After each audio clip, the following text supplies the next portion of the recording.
2, 3. Selamat pagi Pak Zaki, kami dari kelompok D. Di sini akan menjelaskan terkait diskusi kelompok mengenai polarisasi katodik. Ada Afif, Alia, Faris, Kausen, dan Velika. Nah, di sini kita akan membahas teori dasar perhitungan laju korosi, aplikasi untuk korosi seragam atau lokal, kelebihan dan kekurangan, dan contoh kasusnya. Nah, di teori dasar ini, definisinya itu adalah metode pengendalian korosi, terutama pada baja di bawah tanah atau air, bisa di air tawar atau air laut. Dan contohnya juga bisa seperti di pipa, kabel, dan lain-lain.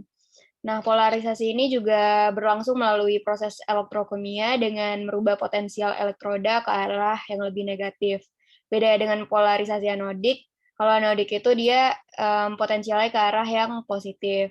Nah, metode ini dilakukan dengan merubah potensial anoda, katoda, atau keduanya, sehingga dapat meminimalkan kehilangan logam dan akan mengurangi laju reaksinya. Untuk proteksi terhadap korosi akan didapat ketika beda potensialnya bernilai minimum.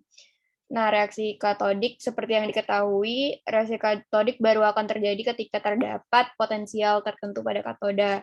Ketika nilai potensial ini dicapai, gas hidrogen pada katoda akan mengalami reduksi. Nah, pada permukaan katoda akan dihasilkan reaksi 22O plus 2 elektron, menghasilkan H2 plus 2 OH-. Boleh lanjut. Oke, selanjutnya ada perhitungan laju korosinya, dan untuk rumusnya itu konstanta dikali rapat arus saat corrosion potensial dikali equivalent weight dan dibagi oleh density. Nah, untuk mencari rapat arusnya itu harus digunakan Butler-Farmer equation seperti yang tertera pada PPT.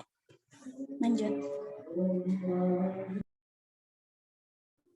Nah, selanjutnya itu aplikasi untuk korosi itu seragam atau lokal sih sebenarnya gitu ya. Jadi pada polarisasi katodik itu fungsi untuk mencegah korosi dengan menurunkan nilai potensial. Nah, nantinya sehingga nantinya di sini katodik dapat memberikan perlindungan pada logam. Karena kenapa? Kita tahu bahwa ketika kita menerapkan proses katodik itu biasanya logam yang kita lihat itu dapat diprediksi atau dikendalikan atau bahkan bisa dicegah gitu, sehingga nantinya dapat dilakukan proses pencegahan.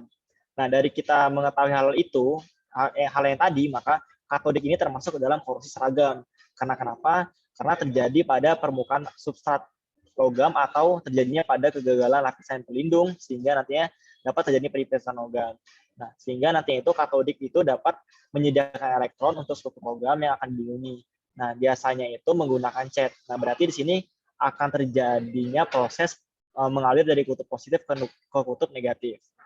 Nah, untuk contohnya itu biasanya digunakan untuk lapisan sepatu baja, jalur pipa, tiang pancong, kapal, anjungan lepas pantai, dan sumur minyak darat gitu. Next.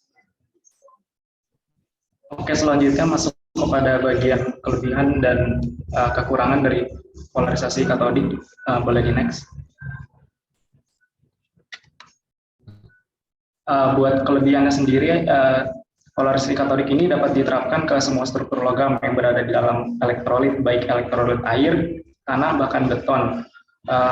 Contohnya dapat diterapkan untuk mengendalikan korosi dalam baja pada struktur beton bertulang seperti dalam jembatan dan bangunan pelabuhan. Selain itu dapat juga diterapkan pada paduan berbasis CU dalam sistem air minum untuk kabel dan juga paduan AL, tetapi dengan kontrol yang ketat. Kemudian kelebihan yang selanjutnya yaitu hanya melibatkan pemeliharaan sebuah sirkuit DC saja dan efektivitasnya dapat dimonitor secara terus-menerus. Kemudian ada pun kekurangannya dari cathodic protection ini. Yang pertama, tidak dapat digunakan untuk mencegah korosi atmosfer, dan yang kedua, tidak cocok untuk pipa berdiameter kecil karena anoda internalnya jarang mampu menyebarkan proteksi untuk jarak lebih dari 5 kali diameternya.